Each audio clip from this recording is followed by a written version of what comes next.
تازه خبره د غور والي وای افغان امنیتي ځواکونه د غور له 3 ولسوالیو څخه شاتګ کړی دی. د غور سیمه ییز چارواکي وایي چې افغان امنیتي ځواکونه د دغه ولایت له تیورا، پسپند او ۴ ولسوالیو څخه وتلي دي. سیمه ییز چارواکي وایي چې د طالبانو تر پراخو بریدونو وروسته افغان ځواکونو د دغه ولسوالیو له مرکزونو څخه تکتیکي شاتګ کړی دی. د غور والي عبدالظاهر فیضزاده نن چهارشنبه امریکا غږ ته وویل چې وسلوالو طالبانو د خلکو له کورونو څخه د سنګر په توګه استفاده کوله چې د ملکي کسانو د مرګ ژوبلې د مخنیوي لپاره افغان ځواکونه له دغه ولسوالیو څخه ووتل.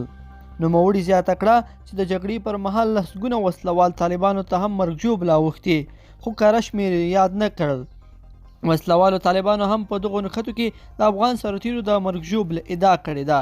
دا مهال د غور له 10 ولسوالیو څخه 8 د طالبانو لخوا نیول شوي او د مرکز په ګډون لالې سرجنګل او دولتیار ولسوالۍ د افغان حکومت په کنټرول کې دي. بلخوا افغان ځواکونو جوزجان کې 9 طالبان وژلي.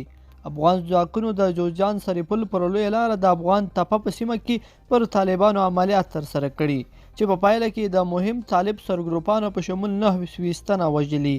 شاهین قلی اردو څخه په خپره شوې خبرپاڼه کې راغلي چې په یادو عملیاتو کې د طالبانو یو شمېر وسلې او مهمات هم له منځه وړل شوي دي.